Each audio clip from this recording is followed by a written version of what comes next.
we are going to start the lecture number 12.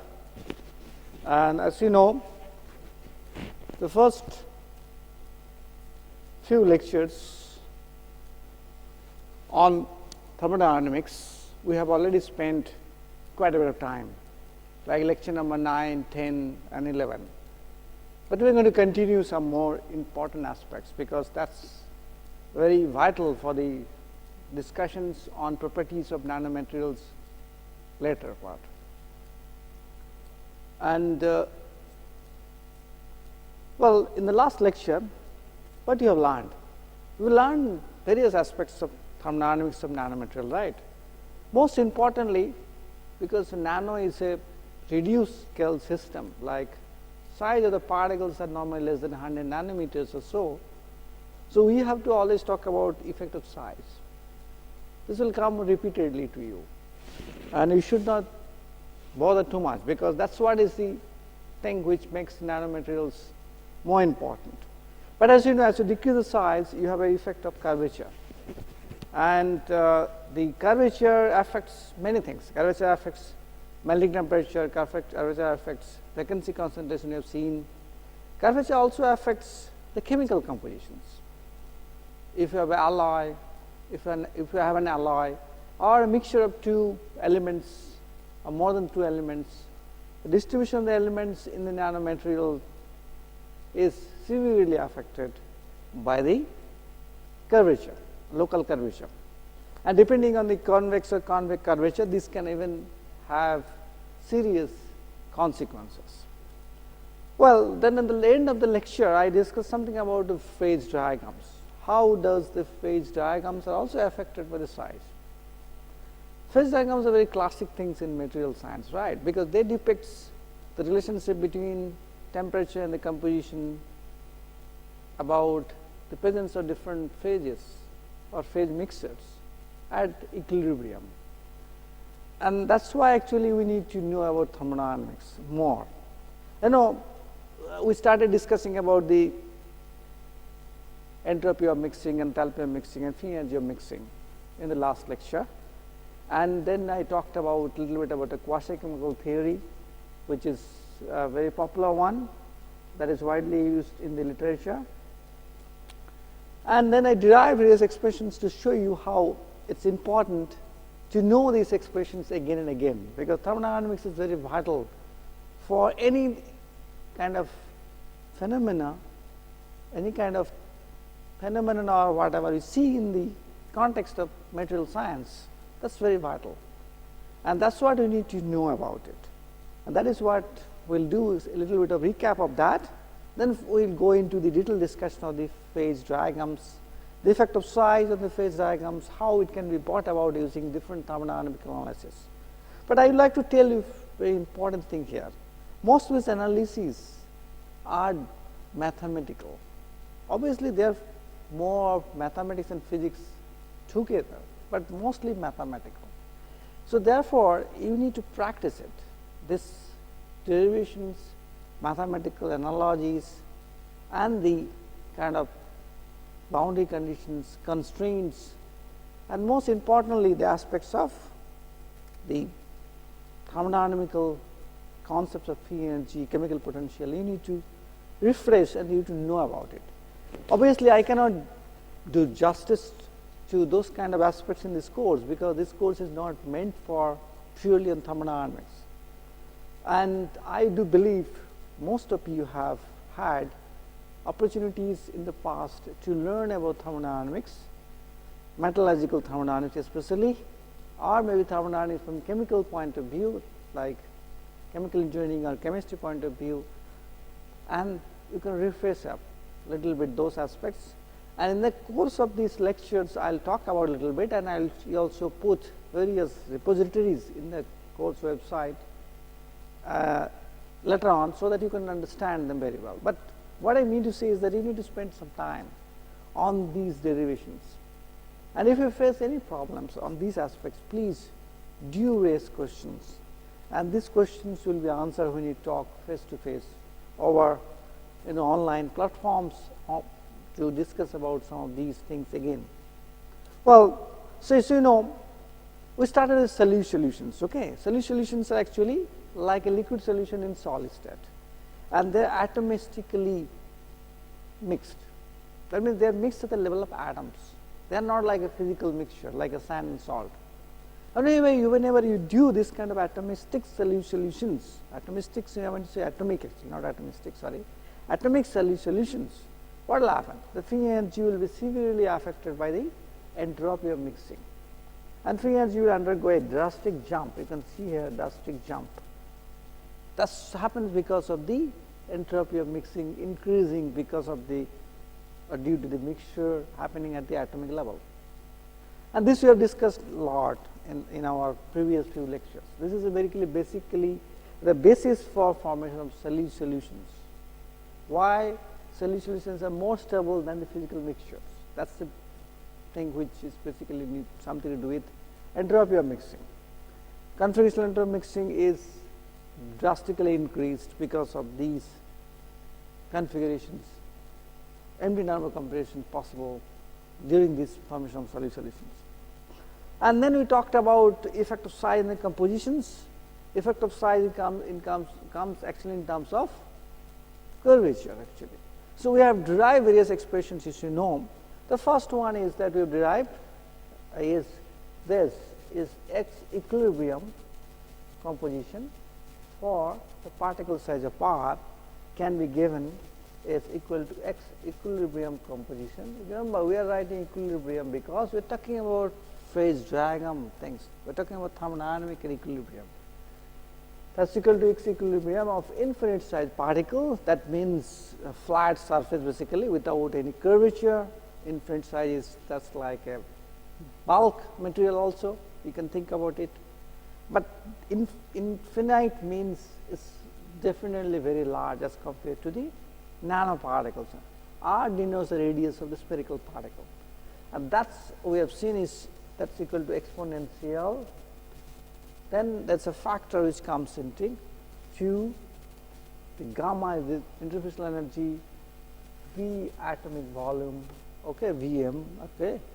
I think that's for the any phase we're talking about it, alpha, beta, whatever, divided by R multiplied by Kt. Okay, that's the first approximations when you do. And basically, it's very true for very, very diluted solutions. Okay, and then I also asked you to, this basically comes from an equations, asymptotic solutions of equations.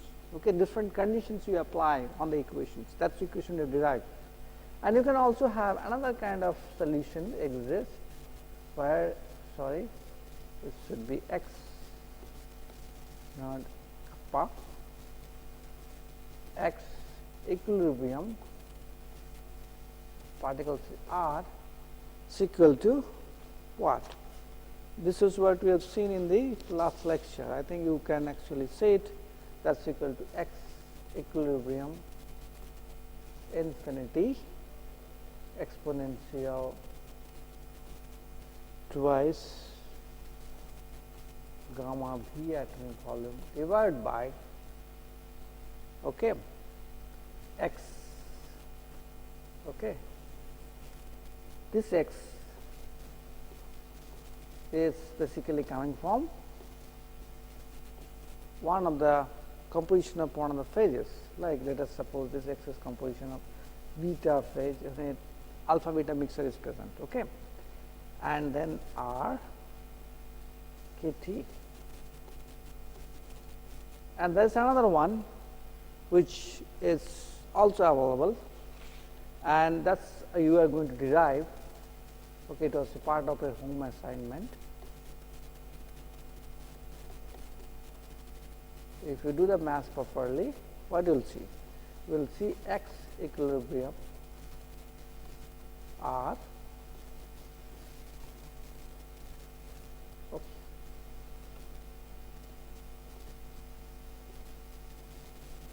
is equal to X equilibrium infinity multiplied by a big factor 1 plus twice gamma BAT divided by RKT.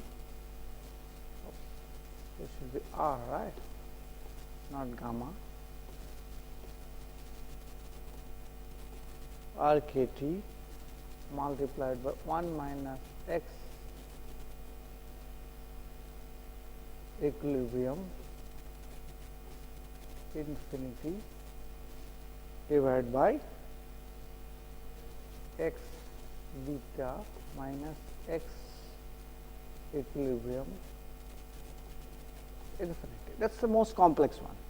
So, these two are good for dilute solutions. So, on the both ends of the phase diagram, very easily applied. Third one is basically for the concentrations which is much higher than the dilute. Okay. So, by the way, by using thermodynamic analysis, you can derive all these expressions very easily. That is what you should focus, you should know. This will be used for different kinds of assignment problems which I am going to solve later on. Okay, that is something I discussed. Then I go in discussing about the binary phase diagrams, how they are affected by size. And that is what we are going to do that. This is for copper nickel, which is isomorphous system. That means it is basically a single phase forming from the liquid kind of systems in which there is no other reaction other than liquid going to the solution phase. Okay. This is severely affected by the size. You can see bulk to the phase diagrams which are corresponding to the radius of 5 nanometer and 10 nanometer is dependent on the size. This can be derived using computer calculations, which you can do it actually. It is not difficult to get it. We ourselves do it as a part of our research activities, but this can be done. This is not at all a complex calculations nowadays. These are routinely done on computers that you should be able to do it. This is a little bit complex. It is on a silver copper eutectic systems. Here you see the eutectic temperature has gone down as a temperature as well as composition wise also the left side. That means eutectic composition has become rich in A, rich in silver. This is silver end and this is copper end, rich in A. That is very nice. That is basically because of this composition changes can be explained using those equations which I have just now shown in the last couple of slides ago. Okay, so that means what? The temperature goes down, composition changes. These effects can be also explained using those equations. But when you have a large pool of compositions, you can't do this. You have to use the computational tools to do that. Well, this is on indium antimony phase diagram, where also there is eutectic, and eutectic temperature goes not only down, composition shifts to the right side, it becomes indium rich. These are the things you should look at it, how these aspects can be easily theoretically explained. You do not need to do any experiments to determine these phase diagrams anymore. You can do this using computational tools very easily. Well, this is a gold platinum phase diagram, which is more complex. There is a phase separation. So, those of you who do not know about phase separations, forget about it. Don't even bother about it. I just put it to show you that this kind of phase diagrams also do exist. Well, so and these are all very important aspects of these is also the phase diagrams is also they are also depending on shape, whether you are using dodecahedron, cube, sphere, octahedron, tetrahedron size particles. They are severely affected by the shape at all, shaped by this shape. Okay, and you can see the dispositions of the curves for copper nickel phase diagram actually here again is strongly dependent on this shape, and that is understandable. The shape factor comes in the fundamental equations which you will discuss now. Okay, now so what we are going to do? We are going to talk about it in terms of thermodynamical mathematical formalisms. Let us do that so that you understand it very well. Okay. As you know, the most important approach which is used to calculate phase diagram is known as a CALPHAD. Okay. And this CALPHAD is very popular because it allows you to do very calculations easily. CALPHAD terms of okay, calculation of phase diagram. So, calculation C or cal itself C, okay, calculations, phase diagram PHA, sorry, phase and D is the diagram. So, these three words together is put a CALPHAD. Okay. And the simplest model of CALPHAD tells that basically it depends on the free energy. So, as you know, total free energy of the system can be written simply for two aspects. One is bulk, other one is the surface. When you talk about a free particle, this is surface. When you talk about structure like a crystalline material like copper, silver, gold, or even alloys of copper, silver, or copper, nickel, this G surface becomes G interface. That's actually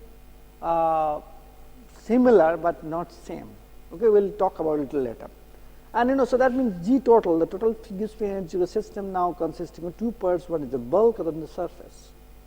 For big materials, big cell materials, this G surface goes to 0. You don't need to bother about it. Only for the nano size materials, G surface is substantially large, and this must be considered in the calculations. Okay, that's something which is important. Okay, now G bulk is very easy to write. This consisting of a binary system consisting of A and B, like two metals. This will be Xa multiplied by Ga0.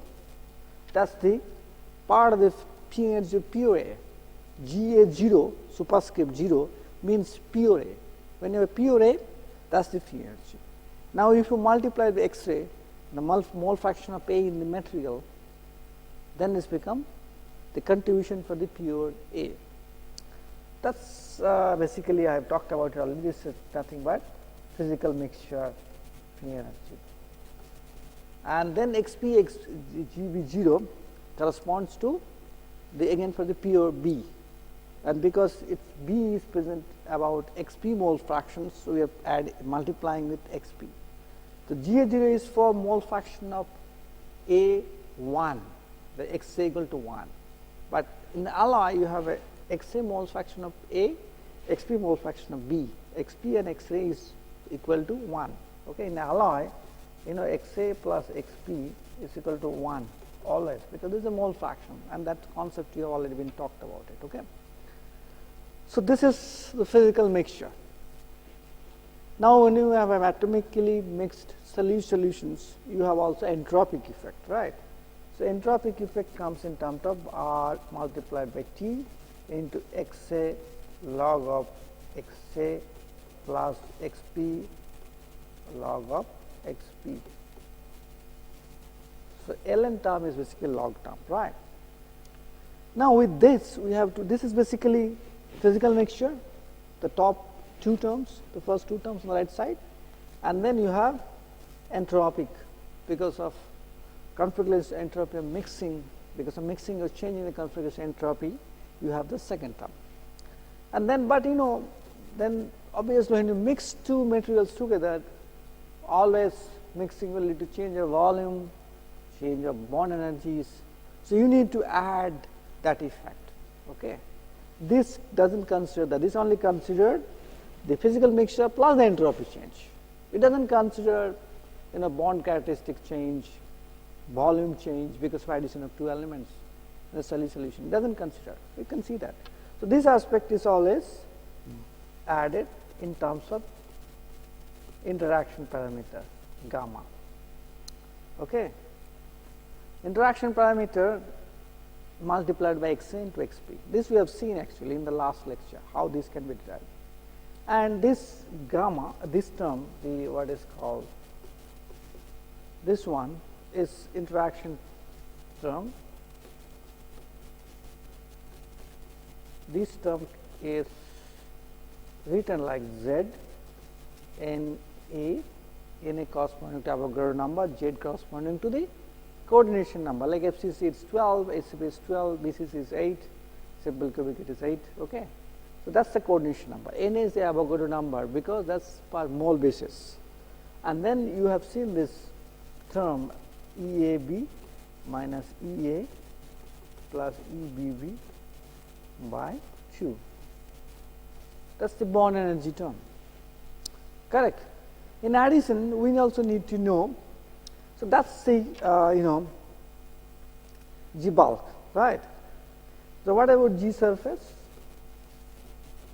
G surface, we have seen very easily it can be written twice gamma Vm by R multiplied by parameter C.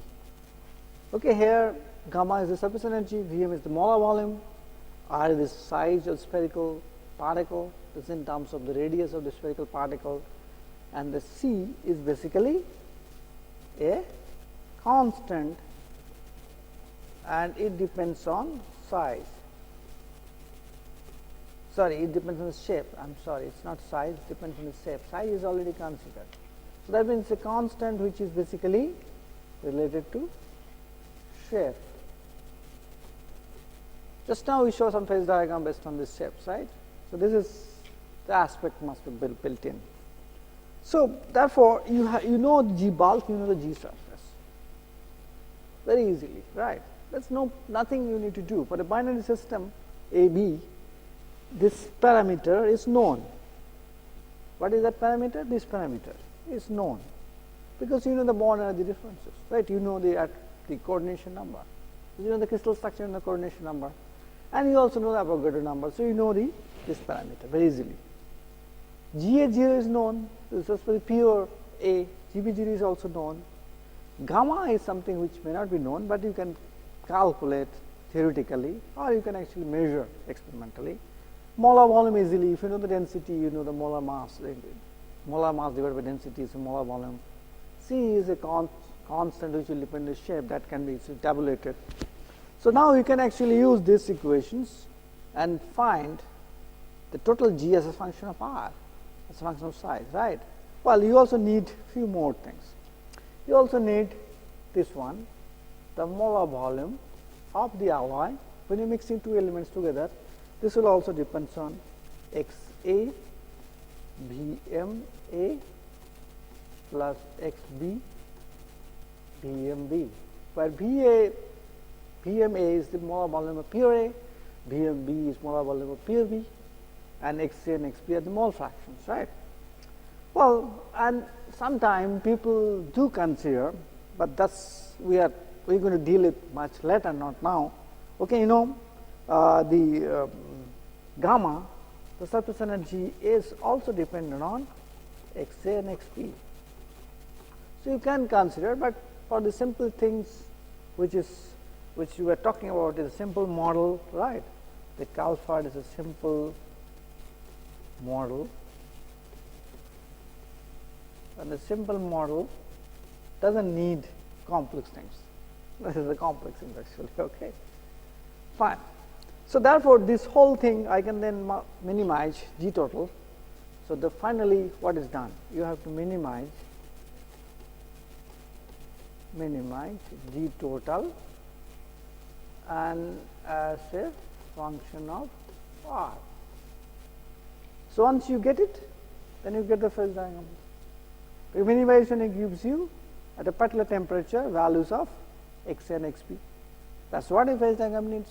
Phase diagram is basically nothing but the binary isomorphous phase diagram is a temperature versus composition, right? You know the KANPUR-NPTEL phase diagram, right? It looks like this: liquid, liquid alpha plus liquid alpha, right? So that's what you need. Then you can calculate this phase diagram very easily. Well, this is the simplest possible model one can discuss. So I spent about 15 minutes, so you must be bored. So before we go into the complexities involved, we'll go into the complexity involved. I'd like to tell you a few important things, okay? See, these mathematical derivations are very simple. They're not complex derivations. And what you need is basically a little bit of practice and going back to your basics of thermodynamics. And that's something which normally people forget. I've seen semester to semester, students do forget on different things. They don't remember. It's as if their memory is just like a hard drive. You format it, it gets over. Okay? So something happens to you. So therefore, if you do like this, you need to go back and understand it nicely. Okay, again. And that's something good. It will help you to make yourself ready for various kinds of interviews which you will be going on to get jobs or something, or maybe some things. Okay. Well, before we go into the complex things, let me just tell you something very interesting. Okay. You know, nanomaterials can maybe what's called just stand alone, like a spherical particle sitting on the surface, right? You can also have nanomaterials which are basically bulk, like talking about copper. You take a copper, deform it heavily, you can get nanocrystalline copper. So you have a small grains of copper, you can see here, many grains of copper. Okay. And this is 200 nanometer bar, they will be all less than 100 nanometer. Okay, you can see the small grains of copper everywhere, the black, white. Okay. So atomistically, what we can think about it? Atomistically, you can think about it, the grains are separated by boundaries between them. That's why you see separate grains. And all of you have seen microstructure or optical microscopes. You have seen the grains and grain boundaries, right? So between two grains, there is a boundary. So what is the structure of the materials at the boundaries? Okay, what do you think of structure of materials at the boundaries?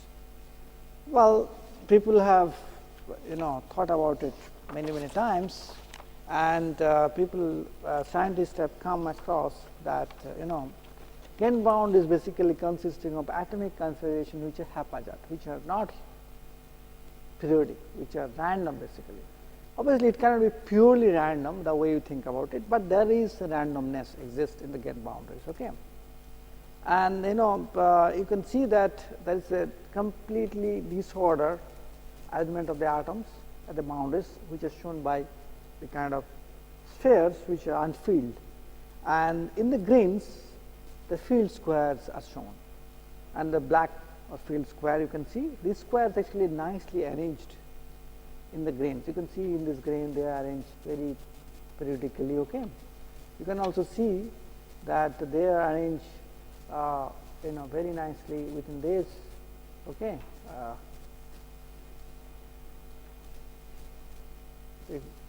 this very easily can be shown by drawing a hexagon which is regular. Okay, or everywhere you can see that actually, in all the grains actually, see, I can draw that. So that indicates the atoms are arranged in a very periodically nice ordered manner.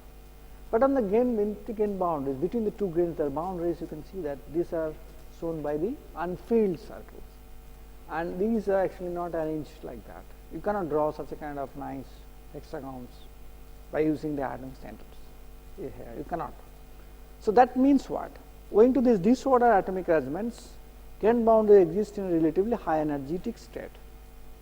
That's what it is, because they are not sitting at the minimum energy positions.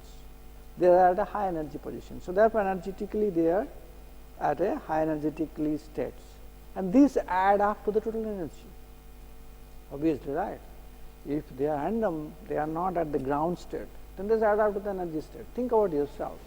If you are running and all of a sudden you stop your run at the ground, what happens? You are not at the lowest energy level. It takes time for you to get cool down, temperature goes, you sweat hard, you may need some fan to cool it down, and finally then your energy goes down. So grain boundaries are like that. They are like running at a high speed.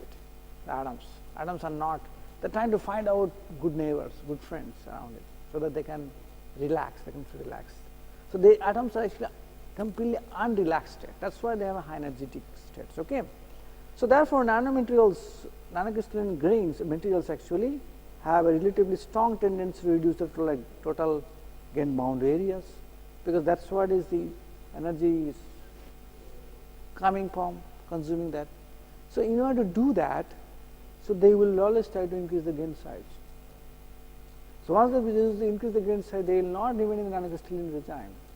So that's why it is very difficult to stabilize the grain size of various metals like copper, nickel. Nickel is even more serious. Nickel grains can go at room temperature. Although melting temperature of nickel is 1400 plus 1453 degrees Celsius, but nickel, nanocrystalline nickel, if you keep it room temperature, the grains will go. The reason is this: the grain boundaries have so high energy that propels this process of growing of the grains and by that they can reduce the gain boundary areas, and by using the gain boundaries, total energy of the gain boundaries can be reduced. Okay. So this is something which is very common, and so therefore here there is no surface of grains, but there are interfaces of grains. In between the two grains there is a gain boundary, which is nothing but an interface. So we need to consider, if you want to model such a kind of things which is readily available and which are actually really the systems which are normally we deal with in real applications, we need to talk about thermodynamic stability of these kind of things. Now how do you do that? Okay. So that's something which you will discuss. So you understand, right? You understand the atomic structures of grains and the gain boundaries. Okay, this is a model which is proposed by Professor Gleiter from Germany long back, and it is accepted model that. And you can see the gain boundary area is quite large, even in this two-dimensional picture also, right? So therefore, total energy is basically gamma multiplied by A, right? Surface energy or interfacial energy. So A is also increasing, then this total energy is also increasing. So hence, as the gain boundary area is more, total energy of the material is also high.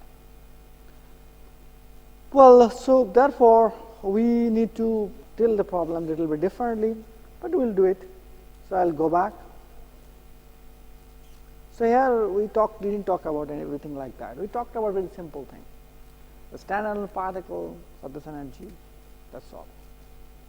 In this case, we are going to little bit change our way of derivations, but we'll start with the same thing. G total is again equal to G bulk plus G interface.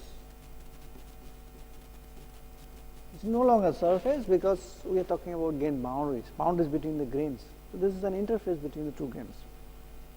So then obviously if you take total derivative, dg total is equal to dg bulk plus dg interface.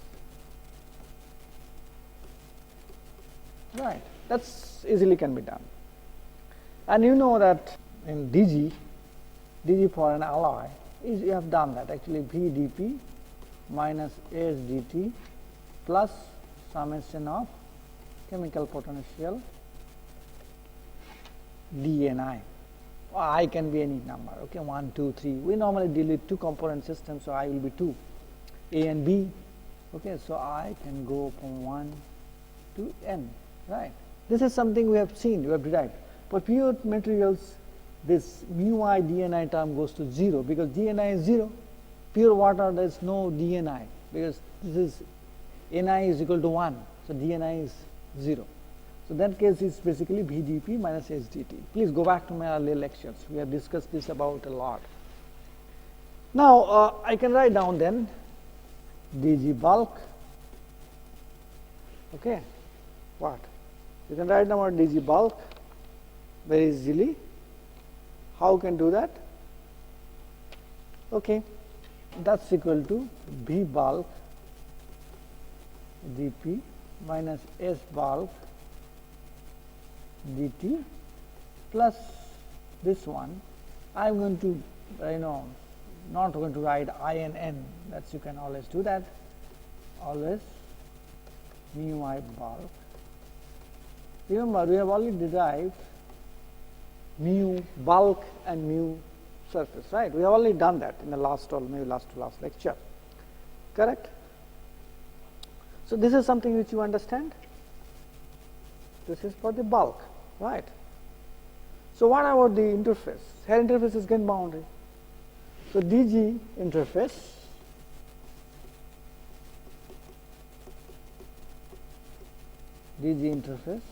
okay, yeah, it's better to write small letter. Why? Because small letter will always help us understand easily difference between capital and small letter. GD interface is obviously again V here, okay, it is nothing but here dg gain boundary. So that is equal to VGB You see, interface is a big word, GB small word, that's why you change it, right? Smart way of doing that.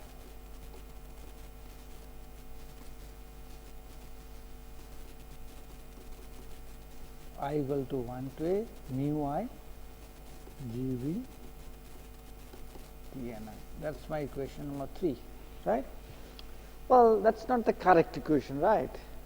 Why? Because you need to add again boundaries, energy.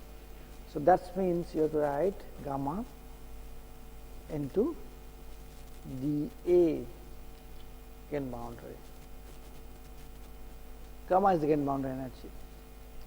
So otherwise, bulk and interface will have almost similar values, although it will not be similar because the V and GS and mu i's are mu I will be definitely different. V or S entropy or volume may not be so much different. Well, it will be different, but that's okay. Then forget about it if it's different or not. Entropy will be different because there is more randomness in the gain boundaries. Volume will be different because they are occupying much different volume than the grain interiors, right? But gamma and DAB is definitely going to be there in the gain boundaries. It will not be there in case of bulk, right? So you understand that. So once you do such a kind of calculations, you have additional constraint put in. Okay, what are the additional constraint you put it in? So you know that to minimize this free energy, if you want to minimize the top equation, okay, this I write down A. If you want to minimize that, what do you need to do? Minimization requires GTG total to be equal to 0. Correct. That's the minimization of. If you want to minimize, that's the mathematical formalism which is always used for minimization. Fine. So what are the constraints here, like, or the condition? But these are not condition actually, these are more like a constraints. Okay, I should be very careful about the spelling. Students are, they may be very good, or some of you may be good in English. So first condition is that, obviously, the first one is what is easy to write, dg n gain boundary. Okay, yes. So I forgot to write. The mass change must be same. It is a complete closed system, gains and gain boundaries. So there is a mass transfer from gain boundary to gain. The mass going from gain boundary to gain is equal to minus a mass coming from the gain to gain boundaries. That is total mass to be constant. That means dni, gb plus dni bulk equal to, should be 0. If you add some mass from gain boundary to the gain, it is nothing but loss from gain boundary by gain to the gains. Okay, gain to the gains of you. That's the one thing. Second important, so that's my point number 4, which is the constant number 1. Okay, constant 1. Second constant is the chemical potential. So chemical potential at the boundary between the gain and the gain boundary should be same. That's the Gibbs law of any component, whether it's A, B, doesn't matter. The chemical potential must be same across the boundary. Otherwise, the gains and gain boundaries will be not at equilibrium. That's the equilibrium conditions. But you know, these are the two constants which to be used to solve this equation G total to be equal to 0. But we have to understand one thing here, that the gamma here can never be considered to be constant, okay, which we have done. Gamma dA BGB, right? That's the term we have added for the gain boundaries. But that's gamma will not be constant at all, because gamma will depend on not only the composition, segregation, but also orientation. Remember that. We have already discussed the gamma, it depends on orientation. Cos theta plus sine mod theta. Remember that equation? Okay, go back. So this is my equation number 6. So this, whenever you put this aspect into gamma, this equations will become non-linear. It will be not easy to solve analytically. You have to go back to computational tools to solve these equations. Well, that's something which is not at all easy while doing the calculations. Okay. So, how does the gamma will depends on the orientation of things? Let us see that. I think I have some pictures for you. Okay, yes. Before that, let me just tell you some nice pictures. These are all taken from different journals. So, this is a structure of grains and gain boundaries in a 3D, correct? You can see that grains are nicely arranged crystal lattice, okay. The atoms are arranged in nice manner. Okay, you can see here there is a cube, there is a square you can draw, there is a hexagon you can draw. This is a good picture actually. Okay, you guys can draw a better hexagon here. 1, 2, 3, 1, 2, 3, right? And you can draw nicely square here. You can do this hexagon there also here.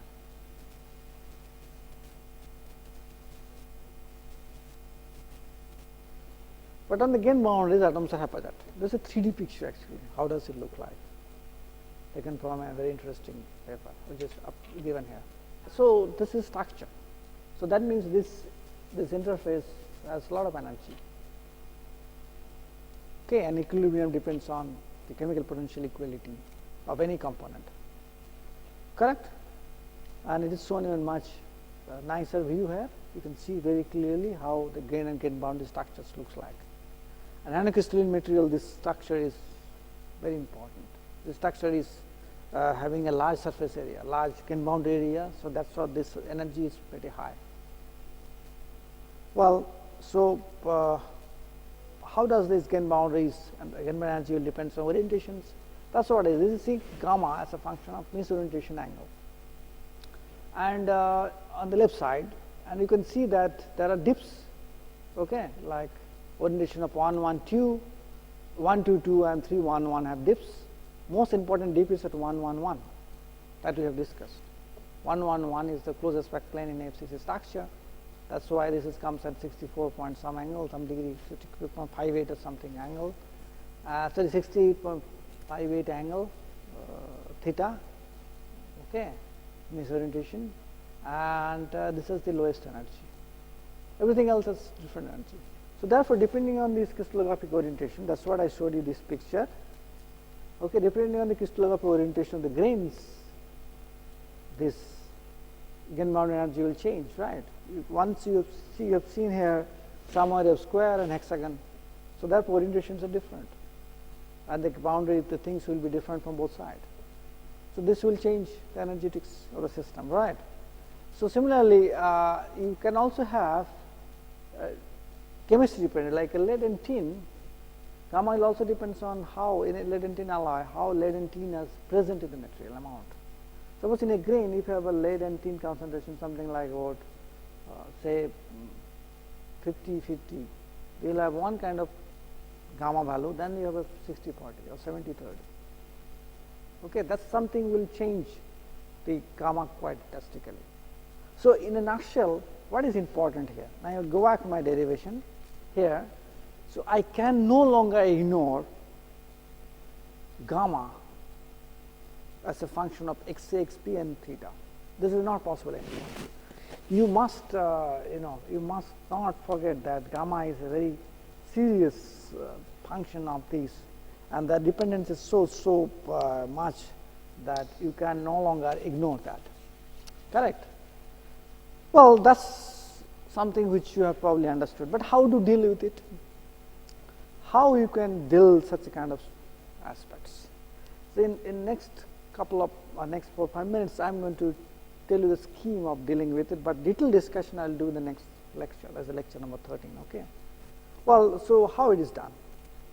First, let us talk about let us first consider dg bulk.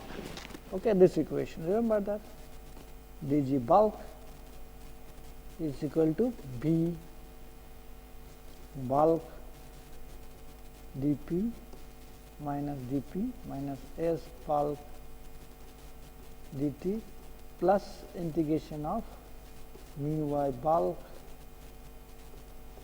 and dAni bulk. where I going to 1 to n, correct. So, oh,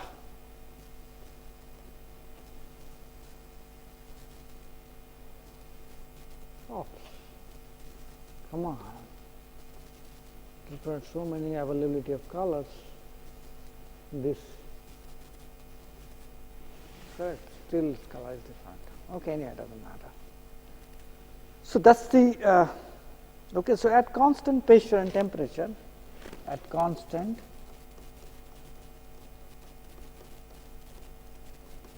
P and T, that means dP is 0 and dt is 0 and dg bulk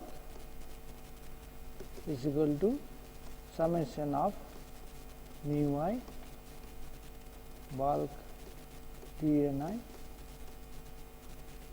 bulk, right. Now, if you do integration, this is total differential. If you do an integration,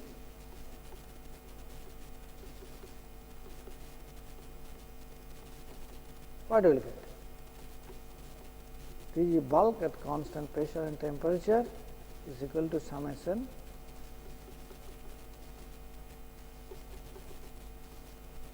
mu I bulk ni bulk, right. That is correct. That is understandable or not? That is easy to understandable. Okay, very easy to understandable. That is not at all a difficult thing to do. So, this is what we got at constant temperature pressure. Now, we can differentiate it, right, easily. You can get a differentiation of that. So, if you do that, Gg bulks become total differential mu I bulk dni bulk plus ni bulk d mu bulk d mu I bulk, right. I just taken differentiation, mu constant, n change, n constant, mu change. This is g mu I, correct. So, you see this equation, let us term this equation as 2 and this equation as 1. Compare them. So, what do you understand? Very clearly you understand that summation ni d mu I bulk is equal to 0. This term must go to 0, then only these two can be equal. So, this is known as Gibbs Duhem equation.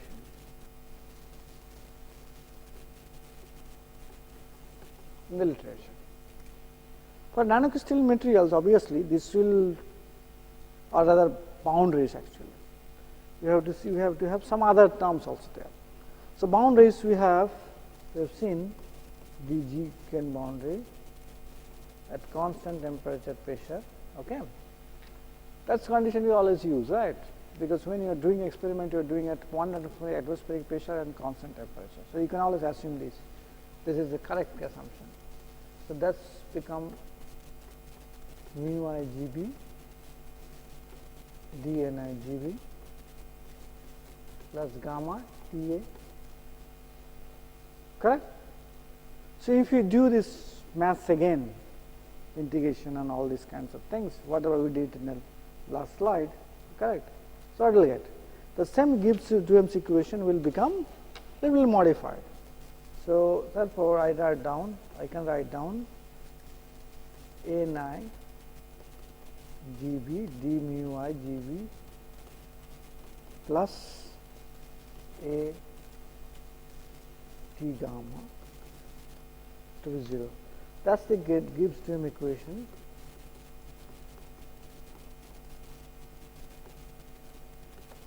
For nanocrystalline material, correct. Well, so I am just giving you starting the whole thing, how we can deal with the gammas, orientation dependence, and all these Ken boundaries, how we can do things theoretically more sound. So this is something which you will discuss further, because this requires more discussions. Wait, by the way, before I end the lecture, you must be thinking why the professor is doing so much of mathematical derivations. Well, I am not doing much mathematical derivation, let me tell you. These are very standard derivations. This directly comes from the textbook. And only thing I am applying is the concept of Ken boundaries, concept of gamma d atom, gamma into atom, all these aspects, adding to it. We are not adding much to these whole things, correct? But the next lecture we will be adding quite a lot of new concepts. Okay, how this gamma as a function of theta and x a, xp can be plugged into it in the model. But the important aspect is you need to do these derivations on your own. Do not just watch the lectures on your mobile phone or on your laptop. Please do this using a piece of paper as I am doing it. You may find some mistakes of mine also. Please do point it out. But most importantly, you will be able to practice this so well so that you don't forget it. But most of you just glance through, and that's why you will not be able to do it properly when it comes to exam or interviews or something. So better actually practice it so that you have a lot of thought process clear into it. Otherwise, you can do mistakes here and there, and the whole thing will be completely faulty. Okay, with that, I should stop it here. We'll come back to the next class on these aspects again. Thank you.